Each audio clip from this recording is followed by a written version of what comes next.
Yo, what's up bro? Balik lagi di Uki Kevin Official bersama saya tentunya Uki. Di video kali ini aku membahas kelanjutannya lagi guys. Kelanjutannya lagi dari kasusnya Vina. Wow, kasusnya seperti apa ya? Ini semakin hari semakin, menurut kalian apakah semakin hari semakin menemukan titik terang atau semakin runyam, semakin benang kusutnya makin kusut gitu guys ya.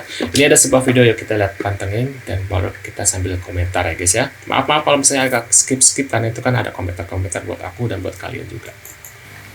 Juga bilang bahwa mafia hukum itu ada di Indonesia. Masa DPO nggak ada fotonya? Itu hanya di Indonesia DPO nggak ada fotonya, Pak. Cuma Bapak di ke Indonesia, Amerika kemana? Semua DPO itu ada fotonya. Kalau nggak ada foto, ada sketsa, Pak. Masa setan kita DPO? 100 meter malam-malam jam 8 jam 10 malam nggak ada lampu bisa ngelihat itu orangnya, warnanya apa segala macam kata dia. Itu bohong pasti. Mereka cuma mencari kambing hitam dong berarti kalau kayak gitu. Berarti kan keadilan tidak ditegakkan, Pak. Terus apa gunanya polisi? Berarti polisi bukan untuk menegakkan keadilan, tapi yang penting memenjarakan orang loh. Masa polisi bisa main seenaknya sendiri mematikan jaringan internet kita atas dugaan dia doang? Kan nggak bisa. Bener. Orang polos berkata kalau Peggy nggak bersalah pasti bebas kok katanya. Kalau polisi ini akan menjarain orang sesuai pesanan bos besar, semua bisa direkayasa. Bener. Dalam permainan salah dan benar itu nggak ada artinya. Bener. Karena keadilan di Indonesia itu semakin bobrok banget, bobrok gitu ya, kalian harus ingat. Kalian masih percaya dengan ini keadilan dan hukum Indonesia, sedangkan kasus-kasus yang apa ya, banyaklah kebobrokan dari negeri ini ya guys ya. Dan ini kelihatan banget sih kalau ini benar-benar aku curiga bahwa kasusnya Eki sendiri ada kaitannya dengan Ibtu Ridiana, bukan orang lain guys, bukan dari Peggy Cianjur kayaknya ya. Pasti ada kaitannya dengan Peggy, maksudnya Peggy yang ditangkap itu ya, ada kaitannya dengan Ibtu Ridiana sendiri, karena sampai saat ini membungkam dan baru 3 minggu dia minta bantuan dari Hotman. Wow, setelah terpojok ya, dia sudah tidak bisa beralibi lagi, dia sudah mulai bingung harus bagaimana gitu ya, baru dia menghubungi Hotman Paris gitu ya. Kalau selama ini kita memahami bahwa peninjauan kembali mensyaratkan adanya novum, bukti baru, dan mencari bukti baru itu adalah tugas terdakwa. Luar biasa susahnya. Tapi saya memohon kepada otoritas penegakan hukum, mobil khusus Polri, lakukan uji saintifik kembali ke titik hulu. Benar. Ke titik hulu. Karena boleh jadi justru Polri yang selama ini mengatakan kami mengungkap kasus dengan pendekatan saintifik, sikap semacam itu sepatutnya direalisasikan lewat eksaminasi ke titik hulu. Agar apa? Siapa tahu akan ditemukan novum di sana. Siapa tahu akan ditemukan bukti baru di sana. Dan seandainya ditemukan bukti baru atau novum itu, maka Polri lah yang mengajukan, yang menggerakkan proses PK. Kalau proses PK digerakkan oleh pihak terdakwa, saya khawatir ujungnya akan ada pihak yang dipermalukan. Akan ada lembaga negara yang dicibiri oleh masyarakat. Tapi sekarang sebaliknya, kalau PK itu digerakkan oleh novum, oleh bukti baru yang justru disodorkan oleh Polri, sekiranya ada, ini akan mengundang simpati dan respek luar biasa. Dan itu mungkin untuk dilakukan. Izinkan saya untuk berterus terang, Mas Aiman. Ke posko presisi saya sampaikan hal ini. Dan saya bersumpah, saya tulis di WhatsApp saya. Saya bersumpah, kalau ini yang ditempuh oleh Polri, saya akan menjadi orang pertama yang mengaturkan rasa hormat saya kepada institusi Polri. Itu sumpah saya ke posko presisi.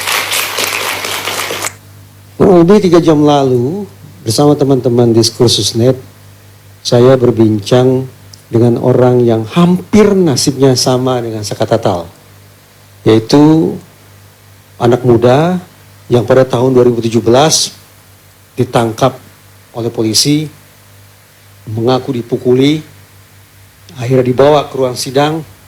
Proses hukum mengandalkan pengakuan, tapi 3 orang hakim tanpa dissenting opinion bulat menyimpulkan, memutuskan tidak terbukti, bebas. Apa yang saya katakan, dalam kasus geng motor Jatiwaringin All Star itu, kerjasama yang baik antara terdakwa dengan penasihat hukumnya berujung pada gilang gemilang. Pada kasus Cirebon ini, saya khawatir ini kombinasi dari dua hal. Kekhawatiran ya, jadi bisa diuji. Pertama, dari otoritas penegakan hukum, ada kesan sudah terjadi miscarriage of justice. Dan pada saat yang sama, di seberangnya ada bad lawyering, proses pendampingan hukum yang tidak optimal. Kombinasi antara indikasi miscarriage of justice di satu sisi dan bad lawyering atau pendampingan hukum yang tidak optimal di lain sisi berakibat pahit. Kaum rakyat jelata semacam ini akhirnya merasakan nasib yang bukan alang kepalang pedihnya.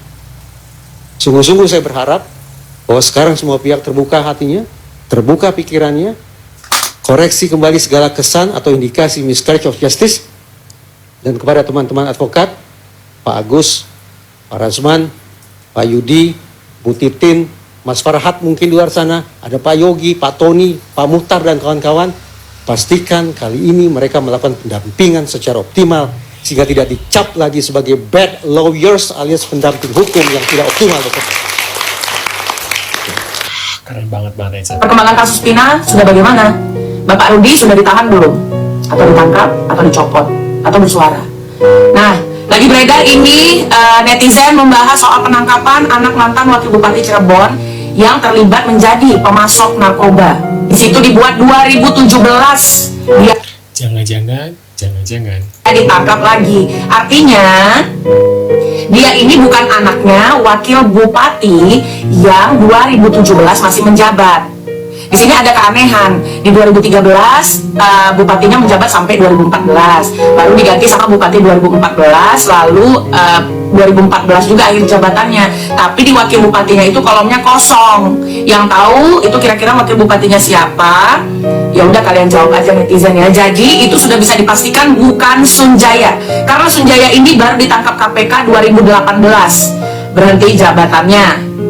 Makanya 2017 kalau ada berita mantan anak wakil bupati berarti keterlibatannya di bupati yang mana? Yang pasti bukan Sunjaya, yang pasti 2017 kesananya. Tapi kalau ada keterlibatan lain dari Bapak Sunjaya ya gua nggak ngerti ya. Tetap fokus. Polri waktu malam itu abang sendiri tanggapannya gimana sih bang? Yang arahnya kemungkinan besar bapaknya Egy akan menyatakan bahwa itu Peggy, hanya itu target utamanya. Bang, kan kemarin baru beberapa hari ini salah satu saksi juga mencabut BAP. Siapa itu? Tiga Akbar. Ya. Nah itu bisa meringankan hukuman dari Peggy Setiawan ini nggak sih bang? Ya bisa, makanya saya bilang Peggy ini masih samar-samar nanti apakah dia vonis bersalah atau tidak, karena di BAP 2024 5 terpidana mengatakan bukan dia pelakunya.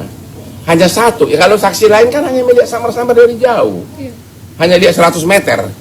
Kalau 5 terpidana mengatakan bukan, itu di BAP 2024. Tapi di BAP 2016 8 mengatakan Peggy pelakunya. Cuma nggak tahu Peggy yang mana gitu loh. Berarti ada kemungkinan juga kalau Peggy yang sekarang tertangkap ini bakalan bebas. Semua kemungkinan bisa, bahkan arah bebasnya itu lebih condong. Tapi kuasa hukum Lebih condong. Kuasa hukumnya Peggy kan mendukung terkait langkah abang terkait mendukung tim pencari fakta, katanya itu harus Ya, mendukung banget. memang harus begitu, hanya itu yang bisa mendobrak birokrasi agar dicari sebenarnya apa sih, kenapa BAP tahun 2016 begitu rapi. Tiga pelaku DPO, 2 pelaku DPO begitu rapi ditulis peranannya. Nah, jenis motornya ada, cara merkosanya ada. Bahkan 2 dari pelaku DPO ini adalah yang membawa korban ini ke flyover. Ada kemungkinan. Ya berarti kalau itu tidak ada, berarti putusan yang dulu berarti cacat semuanya dong. Padahal di putusan itu sudah diuraikan gitu. Tapi perihal dengan bapaknya Eki kan selama ini kan kalau kita samperin ke Cirebon atau Gaibana dia tetap bungkam nih bang, belum buka suara Ya sampai makanya saat ini. saya bilang ada apa? Itu yang saya nggak tahu. Berarti benang Ya. merahnya ada di bapaknya. Antara lain dia lebih tahu banyak masalah ini. Oke Pak? Cukup ya. Thank you Pak ya. Ya.